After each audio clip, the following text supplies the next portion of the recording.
Le président de la République passe donc, lui, le week-end au fort de Brégançon. Et une fois encore, Nicolas Sarkozy a clairement affiché un nouveau style de communication, surprenant son service d'ordre à plusieurs reprises. Il est allé à la rencontre de la population. Que faut-il retenir de cette nouvelle image? Ici encore, la rupture semble être le mot d'ordre. Explication François Bononnet, Alexandre Cara.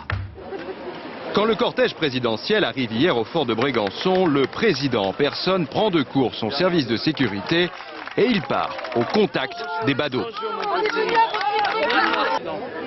Merci beaucoup. Monsieur... Même scénario ce matin, ce qui est déjà devenu le traditionnel jogging de Nicolas Sarkozy est de nouveau l'occasion d'un bain de foule.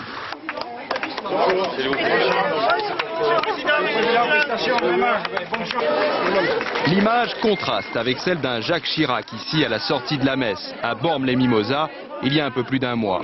Jacques Chirac excellait dans le contact avec les Français, mais ces moments d'effusion se voulaient plus rares, plus choisis.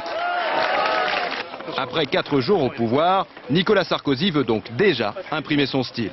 Au fond, quand on voit une personnalité faire des footings, c'est généralement un homme politique et le plus souvent c'est un président des États-Unis. Bon, là c'est le président français, donc je pense que sans forcer le trait, on peut dire que c'est une image américaine de la vie politique française. Depuis 1968, tous les présidents de la République se sont succédés à Brégançon, avec pour chacun d'entre eux sa manière. Georges Pompidou, par exemple, avait pour coutume d'entrer dans le fort sans s'arrêter.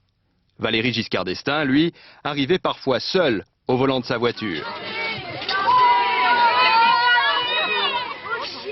Alors, avec ce nouveau président, les voisins du fort font des comparaisons.